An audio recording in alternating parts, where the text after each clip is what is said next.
जय श्री कृष्णा, वंदे मातरम। यह है हमारा प्रेजेंट कॉन्टिन्यूअस टेंस का नेगेटिव सेंटेंस। ठीक है, इसके पहले हमने सिंपल सेंटेंस पढ़ा था, ये मिटाना रह गया। सिंपल सेंटेंस हम पढ़ चुके हैं, अब हम देखेंगे negative sentence. Negative sentence, he is not earning money, वह पैसा नहीं कमा रहा है, पैसा उसके द्वारा कमाया नहीं जा रहा है। मनी इज अब थर्ड प्लेस पे not.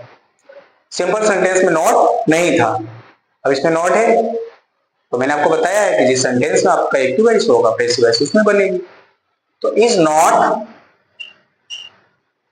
Being earned by him. She is not needing a sweater, वह स्वेटर नहीं बुन रही है, तो स्वेटर उसके द्वारा नहीं बुना जा रहा है। तो वो हमें देखना है कि स्वेटर उसके द्वारा नहीं बुना जा रहा है। ठीक है, तो स्वेटर क्या है? Singular number. तो स्वेटर सिंगुलर नंबर है, तो पहले हम ले लेंगे a sweater is not. Third place पर आपको नॉट लगाना है। अब इसके बाद हम क्या करेंगे? बीइंग का प्रयोग करेंगे। Not being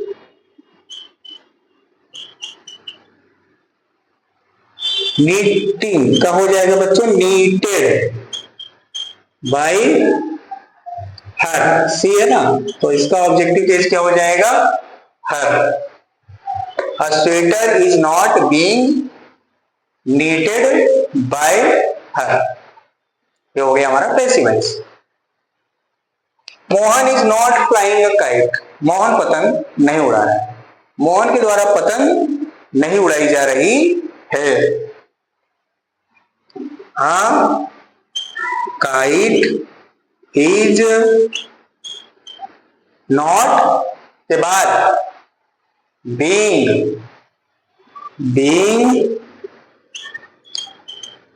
flown by Mohan. Mohan के द्वारा पतंग नहीं उड़ाई जा रही है।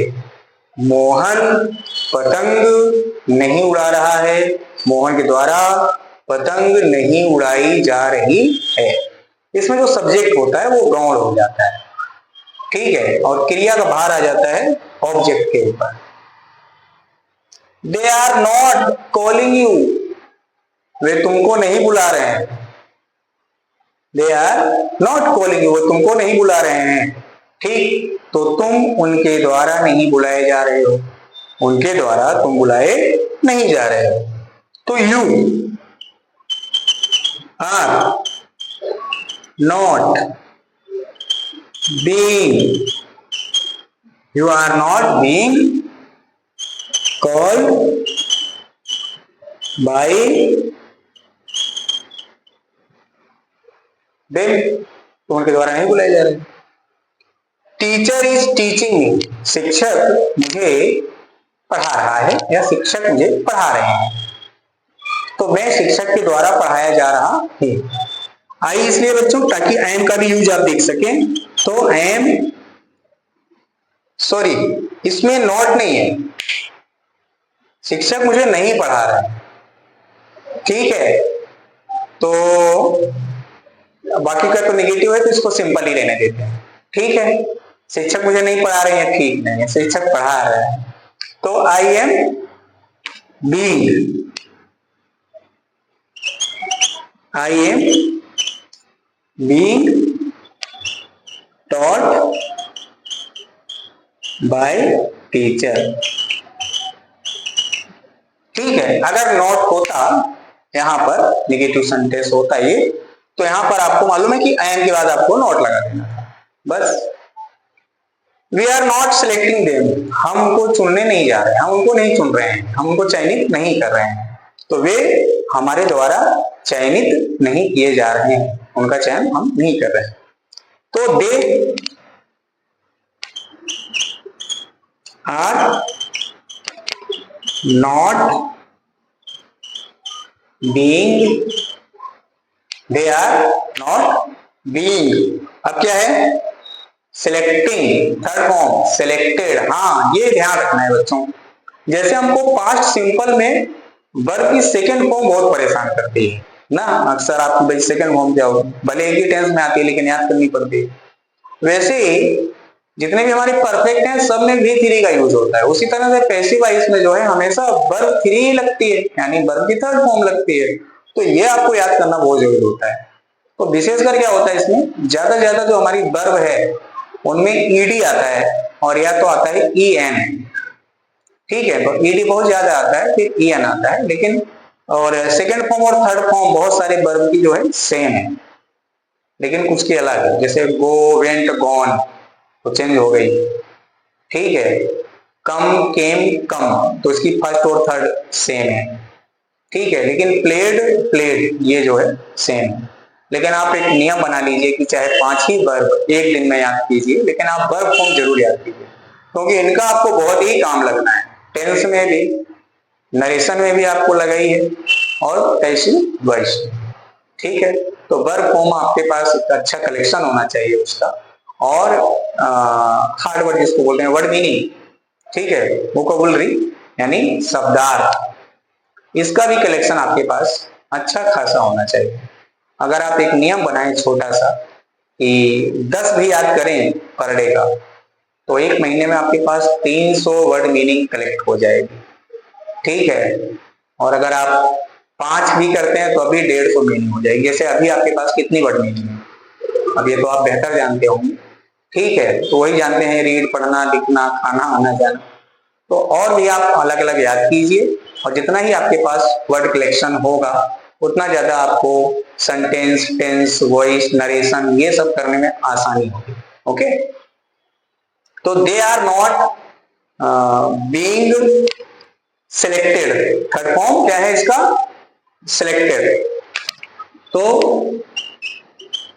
सिलेक्टेड, सिलेक्टेड के बाद बाई का प्रयोग। अब क्या हो जाएगा, बी का हो जाएगा बच्चों अस, बी का हो जाएगा अस। हो गया नेगेटिव सेंटेंस। और अब इसमें हमको क्या करना है कि अगर ये सारी की सारी हेल्पिंग वर्ब, और किसी को डिस्टर्ब किए बगैर ये सारी की सारी हेल्पिंग वर्ब हम आगे कर दें, किसमें, इसमें। यहां की सारी हेल्पिंग वर्ब को आगे कर दीजिए और यहां की सारी हेल्पिंग वर्ब को आगे कर दीजिए, लास्ट में क्वेश्चन मार्क लगा दीजिए दोनों तरफ। ये आपका बन गया सिंगल इंट्रोगेटिव सेंटेंस।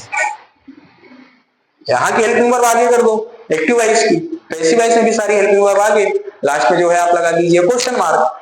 तो ये आपका बन गया सिंगल इंट्रोगेटिव सेंटेंस। और डबल इंट्रोगेटिव सेंटेंस में डब्ल्यूएच वर्ड आगे आता है। तो आपको बस ये ध्यान देना है कि सिंगल इंट्रोगेटिव सेंटेंस में हेल्पिंग वर्ब आगे, डब्ल्यूएच जो उसमें आ जाता है, डबल इंट्रोगेटिव सेंटेंस में डब्ल्यूएच वर्ड आगे हो जाता है। बाकी शेष रूल वैसे होता है, नियम शेष नियम वैसे होता है।